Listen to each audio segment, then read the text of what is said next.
ini yang menurut saya paling ngeri sih. Budak laki-laki itu yang alat kelaminnya dipotong. Halo, assalamualaikum, apa kabar? Bertemu lagi dengan saya Yutma di edisi Homaming, horor malam minggu. Oke, jadi di edisi kali ini saya lagi di pinjem kosnya Ramawu ya. Oke, jadi di edisi kali ini saya akan menceritakan cerita horor lagi, yaitu tentang rumah hantu Madame Laurie yang berada di New Orleans, Amerika. Nah, jadi rumah Madame Laurie ini rumahnya gede gitu kan. Rumahnya gede, terus sekarang itu kayak dijadikan wisata horor. Di sana juga ada tour guide gitu. Nah, pengunjungnya pun juga nggak hanya dari masyarakat sekitar saja gitu. Jadi banyak wisatawan yang mengunjungi rumah tersebut gitu. Nah, dulunya rumah ini itu dibangun pada tahun sekitar 1700-an gitulah. Udah 200 tahun gitu rumah ini masih berdiri kokoh gitu. Nah, rumah segede ini bisa horor, itu pasti ada cerita di balik keangkeran rumah ini gitu kan. Nah, ceritanya seperti apa? Jangan lama-lama, siapkan makanan, pilih posisi bahan ternyaman, matikan lampu biar lebih seram, dan aktifkan imajinasi kalian.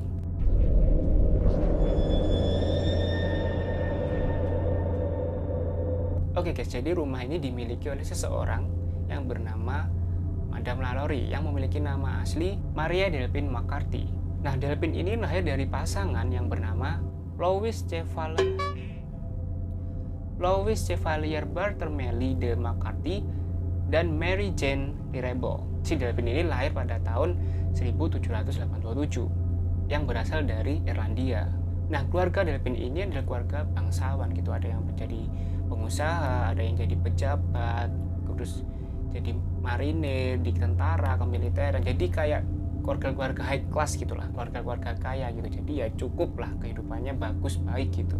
Nah, si Delphine ini menikah di usianya yang ke-13 tahun dengan seseorang yang bernama Don Ramon Lopez y Angulo, yaitu seorang bangsawan yang berasal dari Spanyol.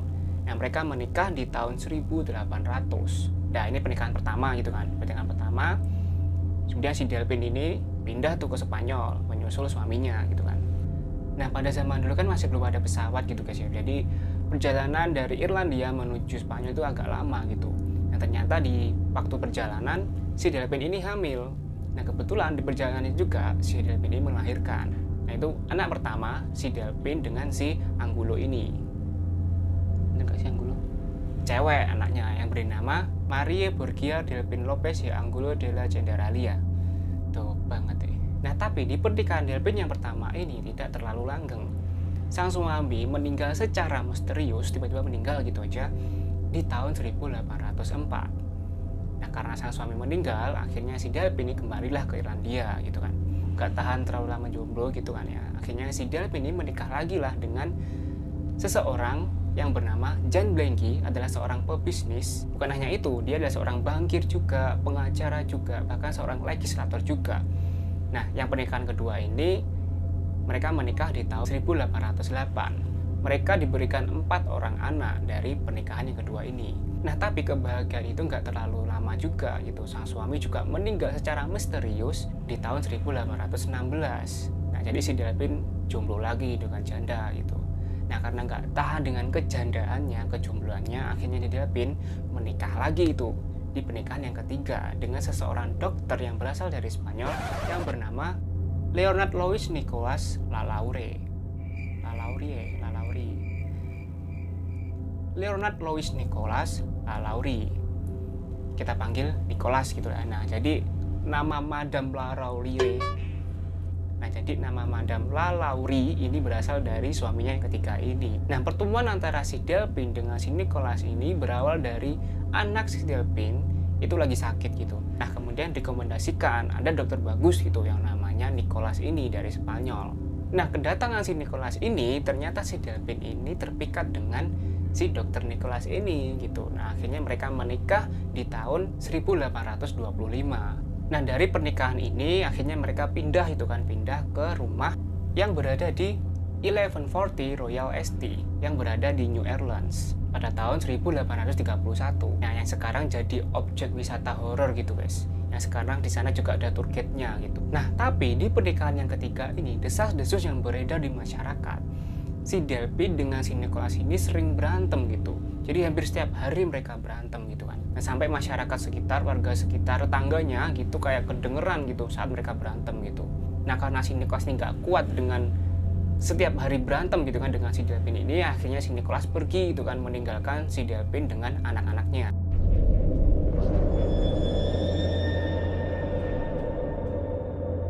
Nah, konon dari kepergian si Nicholas ini, karena si Delphin sangat cinta gitu kan, si bucin sekali gitu kan dengan si Nicholas ini, nah si Delphin mengalami gila gitu kan, jadi gila gitulah si Delphin ini. Nah, kalian tahu kan kalau si Delphin atau si Madam Lalaurie ini berasal dari keluarga yang bangsawan, jadi keluarga yang kaya raya gitulah, jadi mereka punya banyak budak, banyak pembantu gitulah. Nah, desas-desus yang beredar di masyarakat, si Delphin ini karena kegilaannya, si Delphin ini sering menyiksa budak-budaknya atau pembantu-pembantunya. Nah, tapi kan kalian tahu kalau si Delphin atau si Madam Lalaurie ini kan dia orang kaya gitulah, kayak jadi bangsawan-bangsawan gitu. Jadi dia kayak sering bantu-bantu ini buat pembangunan kah, ini buat apa gitu. Jadi sering nyumbang gitulah. Nah, jadi desas-desus itu tentang penyiksaan kepada si budak-budaknya, kepada pembantu-pembantunya itu jadi perlahan tapi pasti itu akhirnya mereda gitu kan. Nah, hingga suatu hari, hingga suatu saat desas-desus tentang penyiksaan itu kembali muncul gitu, kembali menguak. Nah, desas-desus itu bisa menguak karena ada sebuah insiden pembantu dari si Delphin ini disuruh oleh si Delphin atau Madam Lalaurie ini untuk menyisir rambutnya. Ya kayak seorang majikan memanggil pembantunya buat nyisir gitulah ya kira-kira. Nah, pada saat menyisir kan rambut si Delphin ini kan panjang gitu kan, panjang bagus gitu, tapi kan nggak selalu mulus gitu kan, nggak selalu lurus, nggak selalu lancar saat disisir gitu kan. Nah, pada saat si pembantunya ini menyisir rambut si Delphin atau si Madam Lalaurie ini nggak sengaja kejambak gitulah. Yang jambaknya pun nggak kayak dipaksa jambak itu juga enggak kayak sampai gini itu juga enggak, cuma tarik dikit tuh kayak sisir gitu kan, kayak nah itu kan nggak sengaja gitu kan. Nah, karena kejadian itu si Madam Lalaurie ini marah gitu kan, marah besar terus sampai ngejar si bantunya sambil bawa apa ya, pecut, apa ya yang buat mecut itu apa sih ya, cambuk gitulah, sambil bawa cambuk itu kan dikejar si pembantunya ini muter-muter dikejar. Nah, sampai si pembantunya mengarah ke arah balkon gitu. Nah, karena takut dengan perlakuan si Madam ini sambil bawa pecut, cambuk. Nah, akhirnya si pembantu ini dia berusaha turun tuh lewat balkon. Nah, nggak sengaja si pembantunya ini terjatuh dan akhirnya meninggal. Nah, karena kejadian itu kan jadi rame gitu kan, masyarakat melihat wah ada yang jatuh, di pembantunya jatuh meninggal dan lain-lain gitu. Polisi datang, diperiksa, polisi melakukan penyidikan. Tapi kalian tahu kan kalau si Madam Lalaurie ini dia dari seorang bangsawan gitulah, kaya lah gitu kan. Nah, dari kasus ini si Madam Lalaurie nggak dipenjara, bebas dia, cuma suruh membayar berapa gitu kan. Lah kalau bayarkan buat Madam Lalaurie kan ya kecil gitu kan, orang kaya. Udah pulang lah si Madam Lalaurie ini, kasus clear lah, jadi gak ada masalah gitu kan, beres gitu.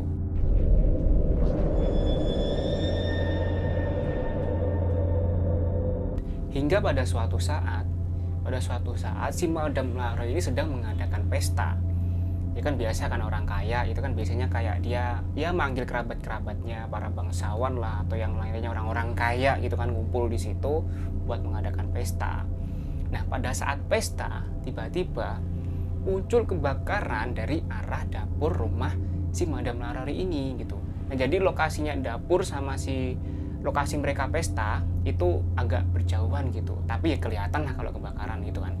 Nah, akhirnya dari kebakaran itu kan semakin membesar gitu kan, apinya semakin besar, dipanggil lah kan petugas pemadam kebakaran gitu. Nah, dah kan si petugas datang buat madamin api gitu kan. Terus dipadamin lah gitu kan apinya sama si para petugas pemadam kebakaran ini gitu kan. Nah, buat ngecek masih ada api atau ada korban lain gitu kan. Nah, akhirnya si pemadam kebakaran ini kan masuk ke rumah si Madam Lalaurie ini gitu kan. Nah, pada saat masuk ke rumah Madam, mereka kaget. Mereka kaget karena di rumah Madam mereka menemukan beberapa budak dengan keadaan diikat gitu. Mereka kaget kan, loh kok ada budak di sini kan? Ini ada apa? Nah, takut kalau ada korban lainnya, ada budak lain yang masih ada gitu kan, akhirnya para pemadam dan tim itu kan mereka nyebar buat mencari korban lainnya gitulah. Dicari ternyata gak ada, sampai ditemukan ada satu pintu yang nggak bisa dibuka gitu kan. Nah, mereka curiga dong, ada apa di balik pintu ini gitu kan. Nah, akhirnya oleh pemadam kebakaran dan tim para petugas gitu didobrak lah kan pintu itu, didobrak brek. Baru pintu terbuka sedikit gitu aja, dah langsung gitu bau busuk menyengat pada saat waktu itu. Bau busuk, pokok busuk banget lah gitu pak. Pokok ambune gak enak lah ngono kan. Nah ternyata bau busuk itu berasal dari dalam ruangan itu, yang di dalam ruangan itu berisi banyak sekali mayat yang jumlahnya lusinan, yang diduga mayat-mayat itu adalah budak dari Madam Mallory ini gitu. Nah mayat-mayatnya itu juga udah nggak kayak bentuk manusia lagi gitu pak, udah pokok amburadul gitu lah mayat-mayatnya, udah pokok gila nih gitu. Nah contohnya, nah ini buat kalian yang lagi makan boleh di skip dulu atau langsung dicepetin juga bisa, atau mungkin yang lagi makan dihabisin dulu makannya baru lihat lagi ya. Contohnya jijik gitu pokoknya, gimana ya, oke lah saya sebutin aja biar lebih seru gitu kan. Contohnya gini, ada budak dengan kondisi ususnya keluar, jadi ininya dibedah gitu kan, dadanya dibedah, kemudian ususnya dikeluarin, kemudian ususnya itu kayak dijadikan ikat pinggang gitu. Ini tahu kan ya, kebayang lah ya, jadi ususnya dicopot kemudian dijadikan ikat pinggang, disampirin gini juga, bayangin lah gitu kan. Kemudian ada juga mayat dengan kondisi jari-jarinya itu kan, jari-jarinya itu dipotongin kecil-kecil gitu, jari-jarinya potong kecil sampai kayak ulat bulu gitu. Kebayangan ya kan, makanya pokoknya gitulah. Nah ada juga mayat-mayat yang digelantungin kayak baju, kayak jemuran baju gitu lah, diaduin di atas gitu kan, digantungin di situ. Kemudian ada juga mayat yang nggak dikenali lagi ini siapa, karena kulitnya itu udah dikuliti gitu kan, diiris jadi kelihatan otot-ototnya, terus daging-dagingnya dalam kelihatan gitu. Terus pokoknya nggak bisa dikenalin lagi ini mayat siapa.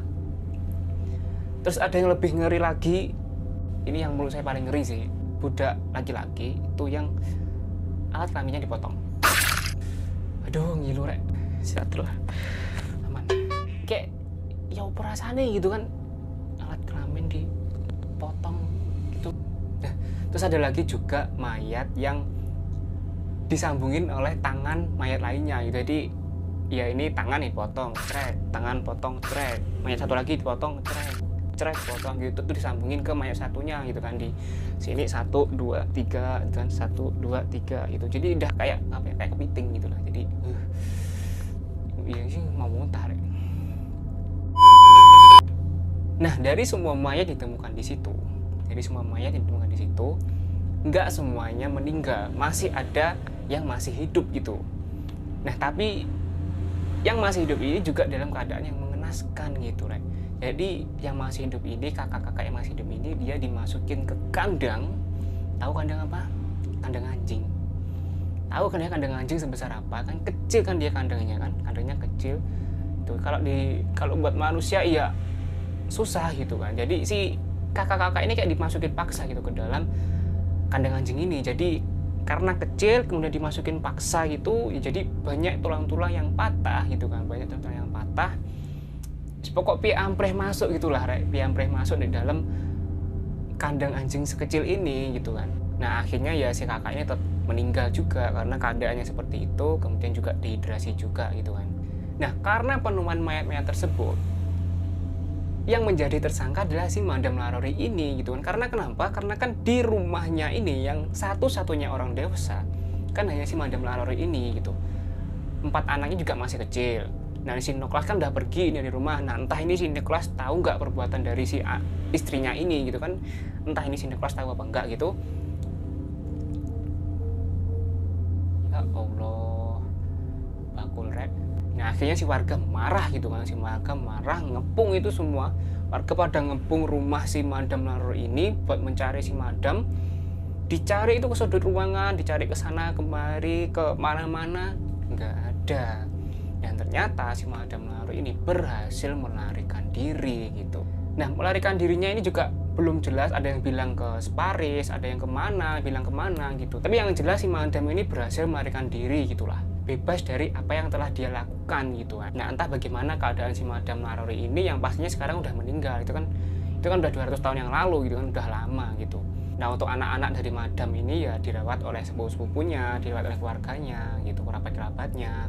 Nah, kemudian untuk rumahnya, itu kan rumahnya bagus gitu ya, kemudian direnovasi lagi tuh oleh keluarganya dan digunakan lagi lah ceritanya gitu, ya disewakan atau gimana gitulah ya. Nah, dari kejadian ini, karena banyak ditemukan mayat-mayat yang dalam keadaan ya kurang baik lah, ya amat tidak baik lah malah gitu kan. Jadi muncul itu desas-desus di masyarakat kalau si rumah Madam ini berhantu gitu kan, horor lah gitu. Nah, karena kejadian itu juga, karena juga muncul desas-desus itu kan, jadi rumah si Madam ini kan kalau dijual juga susah gitu kan ya. Terus kalau disewakan juga ya susah juga itu, karena kan latar belakang dari bangunan ini seperti itu gitu kan.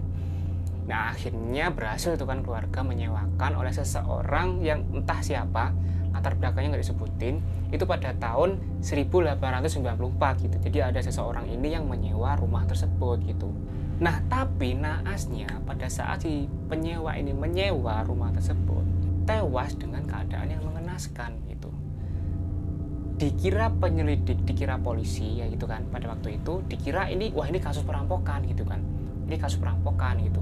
Nah, setelah dicek ternyata gak ada barang-barang yang hilang, rumahnya juga terkunci rapat gitu. Terus yes, pokok kayak nggak ada apa ya, nggak bukan kasus perampokan lah gitu. Biasanya kalau perampokan ya rumahnya yang pintunya yang terbongkar lah, atau jendelanya yang rusak, kuncinya rusak gitu. Ini enggak, jadi rumahnya aman, terkendali, terus barang-barang juga gak ada yang hilang.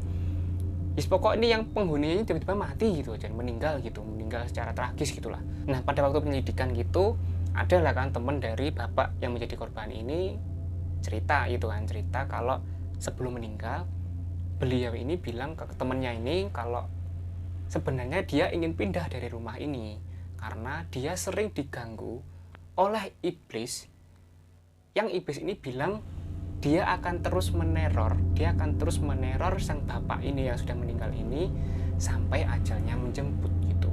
Nah, terus kan kosong lagi itu kan, bangunannya kosong lagi karena si bapak udah meninggal itu kan. Terus di beberapa waktu kemudian si bangunan ini juga disewakan lagi, itu dijadikan sekolah khusus wanita gitu. Tapi pada saat dijadikan sekolah khusus wanita ini juga terjadi kejadian aneh di rumah tersebut gitu. Nah, pada waktu itu ada seorang siswa, itu masih berumur 7-8 tahun gitu ya, dia nangis menuju ke gurunya dengan keadaan lengan yang digulung ke atas gitu, ditunjukkan itu kan ke gurunya. Nah, di tangannya ini ada berkas cakaran gitu. Nah, gurunya kan panik gitu kan, duh, siapa ini yang buat kayak gini, siapa yang cakar kamu gitu kan. Nah, si cewek ini bilang, yang nyakar aku dia wanita yang berbentuk seperti madam gitu. Nah, si guru kaget dong gitu, kok si anak ini nyebutinnya itu kayak si Madam Lauri, ciri-cirinya yang nyakar dia itu kayak Madam Lauri gitu. Padahal kejadian Madam Lauri itu udah lama gitu kan, udah berpuluh-puluh tahun gitulah. Yang jelas sih kalau anak sekecil ini tahu cerita itu ya kurang bagus, soalnya kan cerita itu kayak kurang baik lah buat anak kecil gitu. Tapi kok si anak kecil tahu si ciri-ciri madam ini, nah akhirnya udahlah gitu kan. Terus dan dari situ juga banyak itu dari masyarakat sekitar yang merasakan atau melihat ada hal-hal gaib atau aktivitas paranormal yang ada di rumah tersebut. Itu yang sekarang jadi wisata horor yang cukup terkenal gitu ya, cukup banyak dikunjungi oleh para wisatawan dan juga masyarakat sekitar yang berada di Amerika. Nah, oke guys, jadi itu tadi rumah hantu Madam Lalaurie. Jadi kalau kalian suka dengan video ini silahkan klik like, komen sebanyak-banyaknya, dan juga jangan lupa di subscribe biar saya bisa terus upload video gitu ya. Oke, terima kasih. Sampai jumpa di video berikutnya. Assalamualaikum warahmatullahi wabarakatuh.